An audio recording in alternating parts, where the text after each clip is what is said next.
Napansin nyo rin ba yung pattern na tuwing may malalaking iskandalo ang gobyerno natin, maya-maya lang may bago na namang issue na ipapasa sa atin o ibabagsak sa harap natin. At pagdating ng bagong issue na yon, biglang natatabunan yung totoong issue.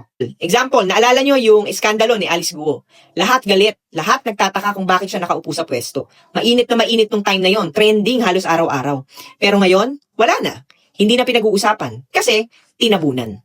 Dumaan din yung issue ng mga missing sabungero. Yon, saglit lang. Tapos, tinabunan ulit. So, hindi na natin alam kung may nanagot ba doon. Ngayon, humaharap na naman ang bansa natin sa isang malaking iskandalo. DPWH scandal.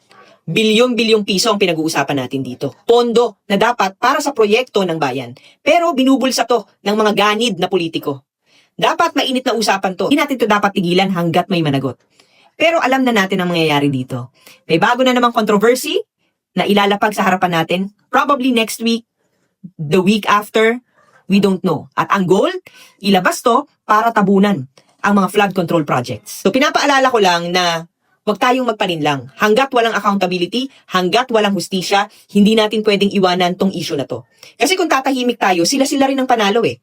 Patuloy pa rin silang mangungurakot ng pera ng taong bayan. Alam natin na rigged ang gobyerno natin. Pero hindi ibig sabihin na wala tayong laban. Ang laban natin ngayon, yung boses natin, yung exposure at ang social media. Dito sila natatakot actually kasi hindi nila kontrolado kung ano yung pag-uusapan natin. Kaya nga sila tapal lang ng panibagong issue para makontrol nila kung ano yung pwede nating ilabas at pag-usapan sa social media. Kaya wag tayong titigil, wag nating hayaan na makalimutan lang basta ang DPWH scandal na to. Wag tayong tumigil hanggat may managot, hanggat may makulong.